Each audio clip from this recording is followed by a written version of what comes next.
자, HLB 보겠습니다. 자, 이 HLB 우리 코스닥 바이오 제약 바이오의 대표 종목이죠. 이제 지금은 이제 알테오젠한테 1위를 내줬습니다만 그 전에 이제 가장 강한 종목이었고요. 지금 HLB가 그래도 아직도 시가총액 5위에 자리 잡고 있는 종목입니다. HLB. 뭐 HLB는 워낙에 유명한 종목이니까 다들 아실 텐데요.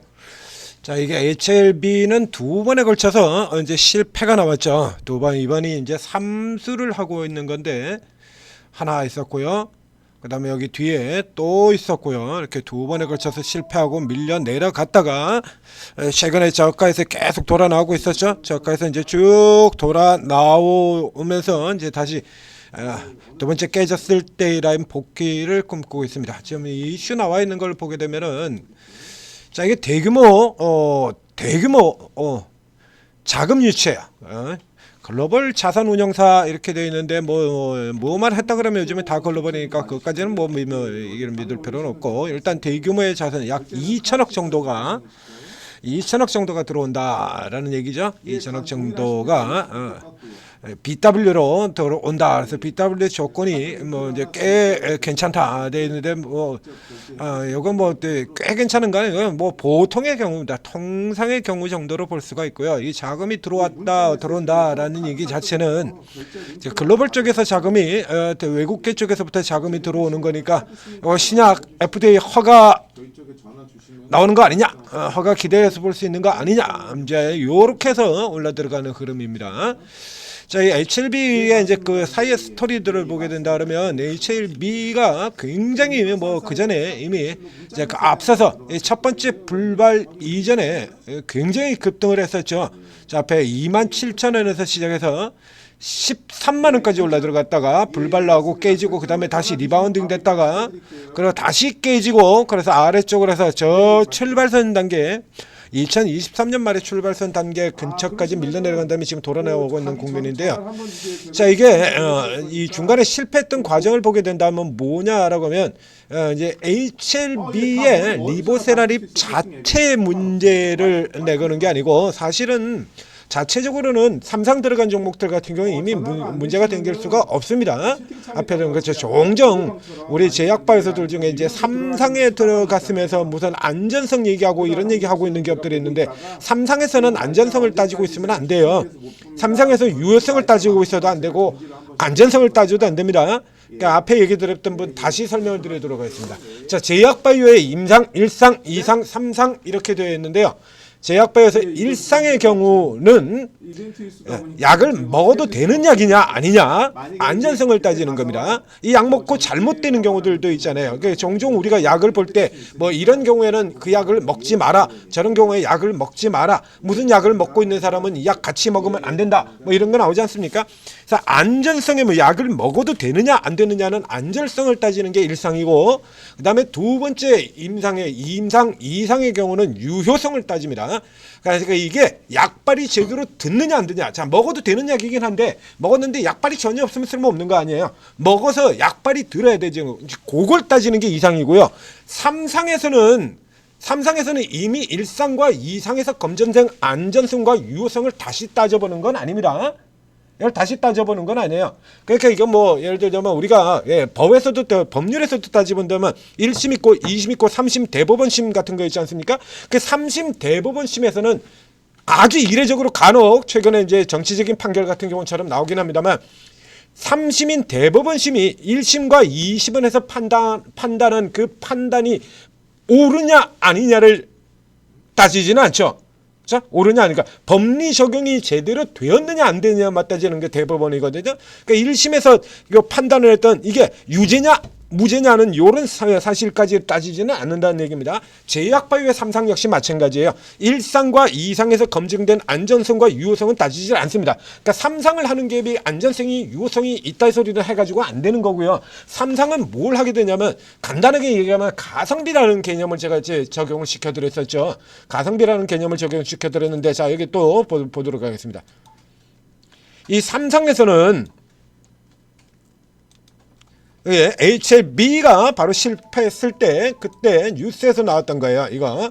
그래서 굉장히 자신을 했었는데 진양권 회장이 굉장히 자신을 했었는데 2번 다 나갔다. 예, 줄곧 아주 자신 있게 얘기를 하고 그다음에 뭐 삼성 신청하기 전에 HLB 계열사들 출시 진양권 회장 계속 인수하고 그래서 될 거다라고 다들 생각을 하고 있다가 안 돼가지고 지금 예, 깨졌던 거죠. 이렇게 깨져서 들어갔던 건데 자 여기. 자 여기 이렇게 보면요 데이터 유효성 2상까지죠.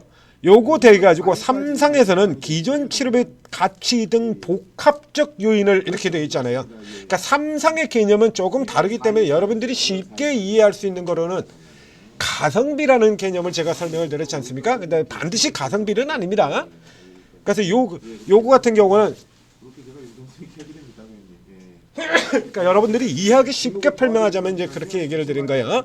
자, 이렇게 진행되고 있는 케이스인데 이 케이스 같은 경우에 이제 또 문제가 이제 사실은 리보세라핌의 문제가 아니라 자, 이 리보세라핌이 HLB와 손을 잡은 회사가 중국의 항서제약이에요. 중국 제약사. 그렇기 때문에 요거 중국 제약사하고 엮여 가지고서는 통과하기가 어려울 수 있다라는 얘기를 계속해서 드렸었죠. 지금 정책으로 중국하고만 엮였다 그러면 미국에서는 전부 다 정지시켜버리는 이런 흐름들이 되는 것이니까 여기서 이제 이게 자 여기까지는 옛날 얘기고요.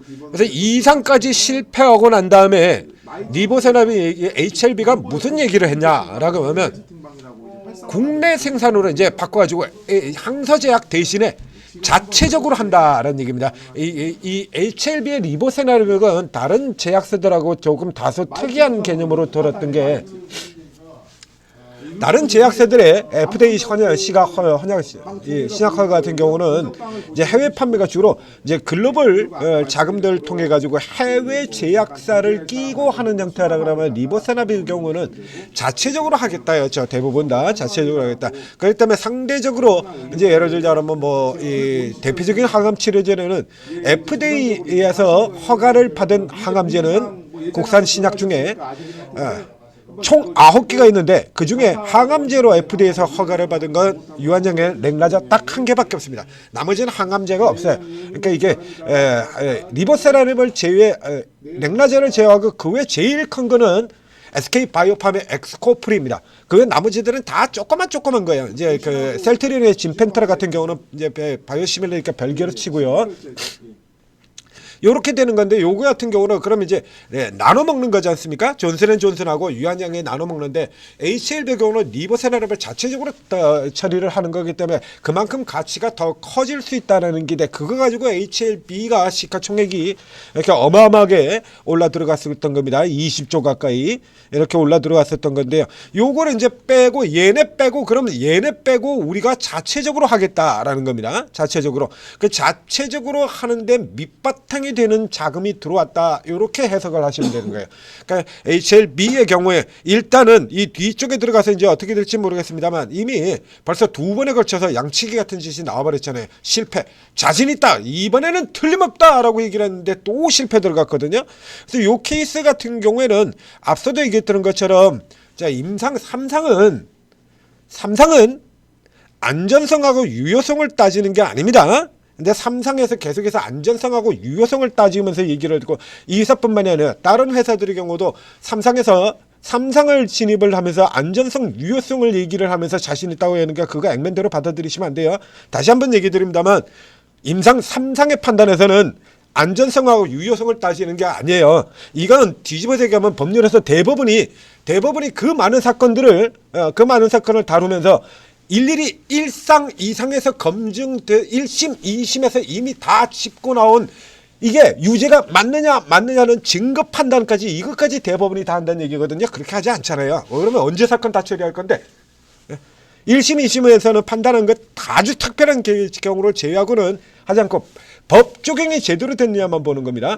제약바이오의 3상의 경우도 1상과 2상에서 통과됐다 그러면 안전성 유용성을 다시 따지지는 않는다는 얘기예요. 그러니까 뒤집어서 그 얘기를 하면서 하는 건 대개 다 우리 주가 좀 당겨줘 하는 소리에 가깝다는 얘기입니다. 그걸 가장 적극적으로 잘 쓴 회사가 바로 이 HLB입니다. 그러니까 이게 뭐 언론의 홍보의 제왕이죠. 언론 홍보를 굉장히 잘하는 CEO들이 코스닥에는 꽤나 많이 있습니다. 아주 적절하게 다 들어가는 이런 부분들이 굉장히 많은데요. 뭐 제약바이오 회사는 HLB 말고도 이 젠백스 같은 경우가 있죠. 김상재 회장의 젠백스. 근데 이게 원조야. HLB 진양곤 회장이. 자, 그래서 일단 진양곤 회장 대단한 사람이긴 한데 요거를 액면 그대로 받아들이시면 안 되고요. HLB가 살아나온다는 건 굉장히 의미가 있습니다. 지금 잘 아시다시피 우리 시장 자체가 지금 4,200까지 올라 들어와 있습니다만 이 AI 뭐 하회 관련해서 반도체, 전력 뭐 이렇게 가지고 이 극단적인 방향으로 극단적으로 성장적 방향으로 올라 들어가지 않습니까? 내수 소비주 같은 경우는 지금 뭐 2천 수준에서 그대로 머물러 종목이 한두 종목이 아니죠. 제약바이오 경우에도 일부 선두 탑 종목들 같은 경우는 대단히 좋습니다만 비만주라든가 자 알테오젠 같은 종목들 이런 종목들은 굉장히 좋습니다만 제약바이오가 전체가 살아나는 이런 흐름들은 아직 아닌 거고요. 여기까지 뭐 이제 알테오젠이 이제 코스피로 떠나고 나면 이제 굵직한 게 시장 전체를 리드해줄 만한 대형이 사라지게 되죠. 이게 다시 HLB가 돌아와서 역할을 해줘야 될 부분들이 많아요. 그러니까 이 종목이 이제 다시 국내 쪽으로 들어가야 되는데 자 다음에는 이제 뭐가 될지는 모르겠습니다만 자 이게 앞에 얘기드린 것처럼 삼성은 그렇게 판단할 부분들이 아닙니다. 그렇기 때문에 일단 기대감이 넘치는 기대감을 과대하게 가지시면 안 돼요. 이미 들어갔으니까 지금 워낙에 아래까지 지금 많이 떨어져 있으니까요. 자 이게 이제 기대감이 되살아난다고 하는 측면에서 여기서 또 결정적으로 수급을 보게 되면요. 자 수급을 보게 되면 기관들 같은 경우에도 여러분들하고 비슷합니다. 기관들 같은 경우도 이 기대감 가지고 그 앞쪽에서도 마찬가지고요. 기대감 가지고 이렇게 쭉 사들여 왔다가 깨지면서 지금 물려가지고 손절 들어가는 형태로 되어 있죠. 손절. 그래가지고 다 150만 주 다 팔아치웠다가 3월달 그래서 주가 깨지고 난 다음에 저가에서 다시 붙여서 들어갔다가 또 하면니까 또 손절 들어갔다가 공매도성이죠. 이게 손절이라기보다 자 공매도는 내리 깔았다가 그 앞에는 손절이고요. 여기서부터 깔은 거는 공매도입니다. 이 마지막 하락의 경우에 7월, 8월, 9월 이렇게 들어가는 거 공매도 쭉 들어갔었고요. 이 공매도 부는 일단 다 커버가 됐습니다. 그러니까 이제 일단 공매도 압박에 주가 내려갔던 거 컵 만들었고요. 이제 이 패턴은 전형적인 패턴이죠. 자, 이거 앞에 여러 번 드리는 것 없이 이 컵 위드 홀드 패턴의 경우는 전형적인 바닥 패턴인데 교과서에 해당하는 전형적인 바닥 패턴입니다. 컵 위드 홀드. 근데 우리 시장에서는 이게 그대로 되는 경우가 그렇게 많지가 않죠. 오히려 패대기로 많이 써요. 자, 바닥으로 성공한 케이스 여기 개별 종목에 여기 나오죠. 대한광통신. 자, 이 패턴을 얘기를 드리는 건데요. 자, 이 대한광통신 같은 경우에 자 이런 형태 나오죠. 만들었다 또 실패하고 만들었다 또 실패하고 저 앞쪽에서도 만들었다 실패하고 이게 우리 시장에서는요. 이런 같은 경우는 전형적인 커비드 홀더잖아요. 그런데 그냥 깨져버렸죠. 커비드 핸들. 이런 형태들이 나올 수가 있고 성공하는 케이스들도 있습니다. 지금 실패하는 케이스들을 보여드리는 거예요. 자 그리고 또 다른 유명한 종목은 커비드 핸들이 다발로 나온 종목으로 또 유명한 종목으로는 롯데케미칼 같은 경우가 있죠. 여기 같은 경우 이런 겁니다. 올라 들어왔다가 컵 만들고 실패. 커비드 핸들 만들고 실패, 커비드 핸들 만들고 또 실패 이런 식으로 이어들어져 가는 거거든요. 그러니까 이 똑같은 형태로 본다라고 하면 이제 이 HLB에서는 자 이제 오늘 주가가 이렇게 쫙 잡아당긴 이걸로 해서 자 이 마지막으로 공매도 들어갔던 자리 이제 요 자리까지 찾아 들어왔어요. 자. 마지막으로 공매도 들어갔던 자리 요 정도 자리 찾아 들어왔고요. 요 선을 넘어 들어가는 쪽이 아닌 한은 여기서 조금 더 올라가는 정도까지는 패턴의 범위를 벗어나는 거 아닙니다. 그냥 그대로 요까지 올라 들어왔다 해서 이게 다른 패턴으로 전환되는 거 아니고요. 이건 여기까지 잡을 수 있겠어요. 이게 반드시 일치되는 대부분의 경우는 상당수의 경우는 10개 중에서 8개 정도는 요 근처 깨지기 시작한 자리가 반등해서 도드라는 고점의 역할로 들어갑니다만 간혹 이례적으로 롯데케미칼 같은 종목에서 이렇게 많이 설득했죠. 근래는 오른쪽에 이게 이렇게까지 올라 들어왔다가 이렇게 움직이는 이런 형태들이 꽤나 많이 나오고 있거든요.